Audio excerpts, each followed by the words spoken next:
they're different things, right? Like there's professional and unprofessional. Right. Professional is not necessarily good, Right. and unprofessional is not necessarily bad, right? So there's simply good and bad. Because basically what I am is basically like a user, right? Exactly. I share my user experience, Totally. right? And then the other part is like being an influencer. I feel like in this field, like it's really hard to find somebody like me. Like, cause I own business. Like I don't need those kind of incomes. But then like I would say like more than 90% of influencers, they take all kinds of sponsorship as they can. Like for me, I take no sponsorship. Binance offers me 6 digits, I just say no. Yeah. But then, like, I would say like all, I wouldn't say all, but then like 90%, like take some kind of sponsorship from exchanges, from like, even some of them take like some crypto projects that nobody even heard of. Well, They get paid a lot of money. yeah, if you look at it from a market perspective, it makes sense too. And we feel it too because I look at even outlets, which I like Bankless. And I've had this conversation with them. Right. I won't pay their rack rate. Like, no fucking way. And they understand. They're like, yeah, it makes sense. Because we've been around for 10 years. People know us already, right? I need like really qualitative, I don't need awareness. I need people to talk intelligently about why Ledger is good. Do you know what I mean? Whereas if you're a brand new crypto project and you just launched a token and you just raised shit tons of money, what you need is to just get super known as quickly as possible, and you will overpay to do it. Right. And then So if you look at the market dynamics, you're going to be willing to pay way more for Bankless than I am. I'm like, no. a lot of them ended up rugglers. No, exactly. And then because their time horizon is 2 years. My time horizon is already 10 years, and I'm looking at 10 years more. So I can't pay a stupid rack rate, right? So it totally makes sense. I have this conversation all the time. I also talked to you about like the Ledger referral link is the only thing I ever pushed out. Nothing else. Yeah. And then it wasn't even like official sponsorship. Like it's just I feel like this is a product I used for a long time, never had problem. I'm super safe using it. That's why I push it out. Like it's not because of, like starting like before it was like even the commission rate was like super low, and then you were surprised by it. Yeah, no. It's like exactly. I didn't really, No. Well, when we go, I know you've told me all this stuff already, but when we go see Pascal, like I want, because he'll really enjoy meeting you, and he'll totally get this story. It's super unique. You're right. Like, I don't think there really is anyone else like it. And by the way, like in every respect, like. Number one, like Chinese language influencer living in fucking Irvine. Come on. Dude. Like, oh, and by the way, you don't really need the money. You own a. I can actually speak English. Yeah. Most of them they can. Yeah. And you don't need to. So give me your take on the market right now. The crypto market or the cold storage market? The crypto market. Like, what are you talking to your viewers about? Like, what's the daily conversation these days? So I think we're just waiting for the Fed to reduce rates, and then obviously when that happens, market could have like huge volatilities. But then after that, towards Q4, I think everything would do really well, and then in 2025 it will be amazing.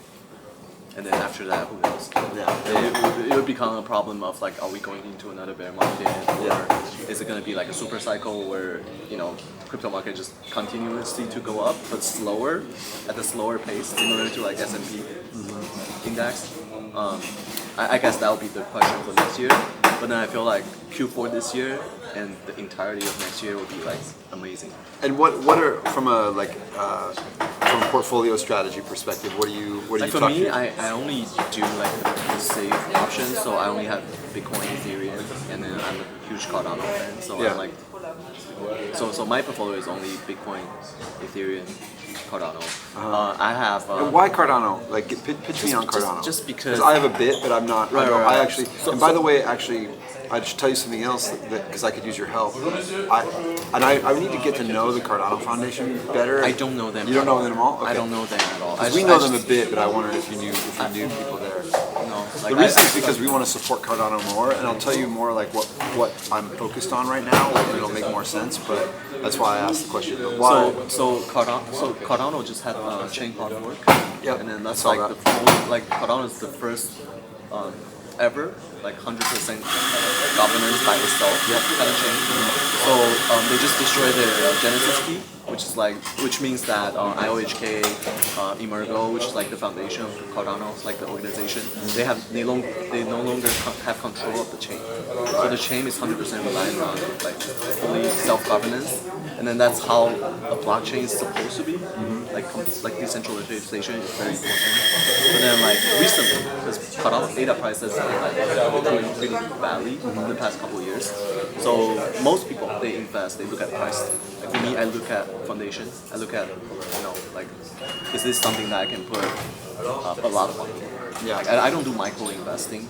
Some people they diverse their portfolio. They put 1,000 here, 10,000 there. Like I don't do that. Like when I see like crypto project I believe in, I put a lot of money. I feel like that's a Cardano just give me that, and then their staking mechanism is like the best. It's like once you use it, it's like just different. So there's no you don't have to lock your point, and then you can. So for me, like I can put all my data in Ledger. At the same time, I can stake that, which is like something that no other chain has or do as well. So, but then yeah, I'm still like mainly like Bitcoin. I'm still like my channel, the contents on my channel is like still like 80% Bitcoin. Right. Just because like no matter how good Cardano is or how good Ethereum is, the fact is just that everything follows Bitcoin. Yeah. Bitcoin has to continue creating all-time high, and then altcoin like Ethereum, Cardano, those will do well when the liquidity return, which is after September, and then they're gonna go in like a rate reducing cycle for 3 years. So I feel like the next 3 years, I'm not sure about 3 just because it's a 4-year cycle thing. Like I'll believe it until I see it. Right? A lot of people say that it might be super cycle. It could be too early for that. But I don't really see the signs of a super cycle, to be honest. Not yet. I know that people really want it to be, but you know what I mean. Like, I don't think you can will it into existence. I still believe it's gonna have like a huge dump, maybe 2026. Yeah, I would imagine so. But then that could also be like the last one. Yeah. Agreed. The next cycle, 2028, it could be that. Yeah, I totally agree. I think it's very I think you take like it will. The thing that will create the super cycle, in my view, especially having talked to a lot of people in Washington now at this point, like including Trump. Like we sat with him in Nashville and heard. I mean, I was sitting next to Vivek Ramaswamy and talking to Trump, and now. That's gonna be an experience What you can of see, lifetime. well, and also in the room was Cynthia Loomis from Wyoming, Right. and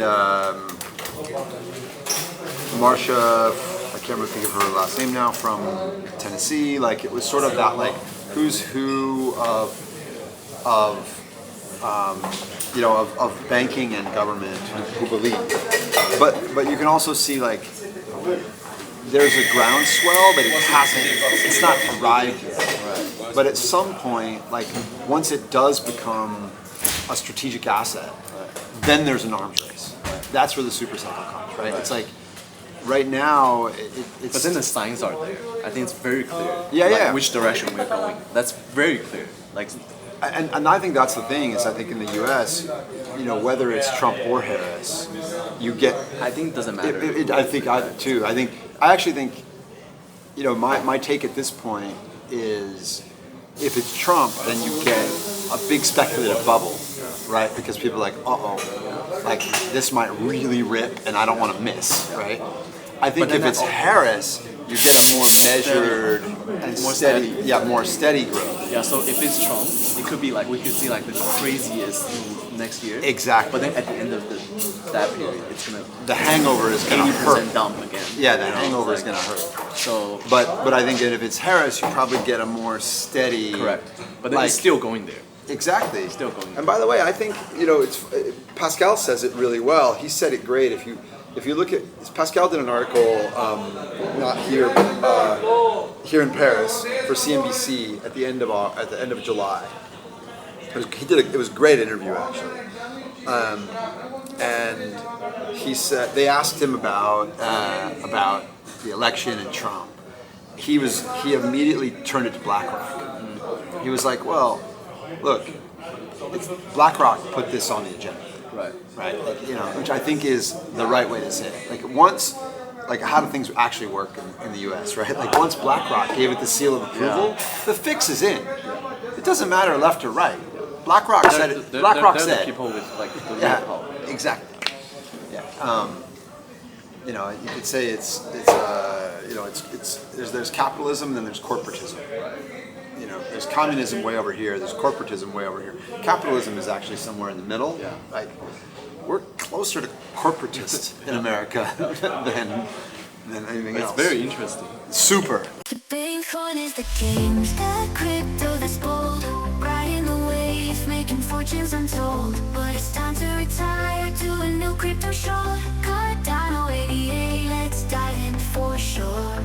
Dollar cost averaging, the strategy we choose, investing smartly, we can't afford to lose. Cold storage is the way, keeping assets safe, locking up our coins in this crypto chase. So remember my friend, it's not just about gains, mindset is crucial to conquer all pain. Stay strong and focused through market's darkest night. Believe in your dreams and let your success take flight.